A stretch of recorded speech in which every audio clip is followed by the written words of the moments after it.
शिक्षकांसह विद्यार्थ्यांवर अन्याय करणाऱ्या टीईटी निर्णय रद्द करण्याची मुख्याध्यापक संघटनेची मागणी. शाळा बंद आंदोलनाला जिल्ह्यात अत्यल्प प्रतिसाद. टीईटी संदर्भात घेण्यात आलेला निर्णय हा शिक्षकांसह विद्यार्थ्यांवर अन्याय करणारा आहे. तो निर्णय रद्द यावा या मागणीसाठी आज शाळा बंद आंदोलनाला बुलढाणा जिल्ह्यातील मुख्याध्यापक संघटनेसह इतर संघटनांनी पाठिंबा दिला असला तरी मात्र जिल्ह्यात या आंदोलनाला अत्यल्प प्रतिसाद पाहायला मिळाला. नियोजित वेळेवर सर्व शाळा आज सुरू होत्या. सरकारने शिक्षकांचा अंत पाहू नये.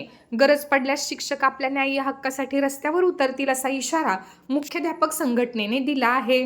आज 5 डिसेंबर रोजी शाळा बंद आंदोलन पुकारण्यात आलं होतं. बुलढाणा जिल्ह्यामध्ये नगरपालिका आचारसंहिता असल्यामुळे मोर्चाला परवानगी आम्हाला मिळू शकली नाहीत.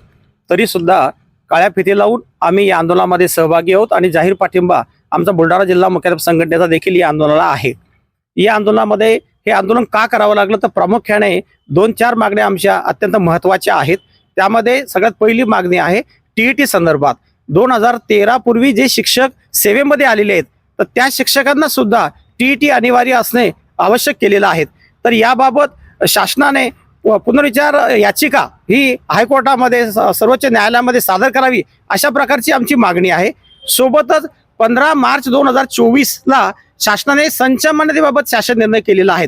त्या शासन निर्णयामध्ये पूर्वी 31 विद्यार्थ्यांवर 1 ते 5 साठी 31 मुलांवर 2 शिक्षक मिळायचे. आता ती 45 मुलांवर केलेली आहेत. मुळातच ग्रामीण भागामध्ये मुलांची संख्या फार रोडावलेली आहे कॉन्व्हेंट संस्कृतीमुळे. त्यामुळे आता पहिलेच मुलं कमी असताना आता मुलं वाढवलेली आहेत. त्यामुळे शिक्षक शाळांना मिळणार नाहीत आणि शिक्षक अतिरिक्त मोठ्या प्रमाणावर होतील. शिक्षक समायोजनाचा प्रश्न सुद्धा राज्यामध्ये निर्माण होईल आणि एक प्रकारे ग्रामीण भागातली शिक्षण व्यवस्था ही अंधकारमय झाल्याशिवाय या शासन निर्णयामुळे राहणार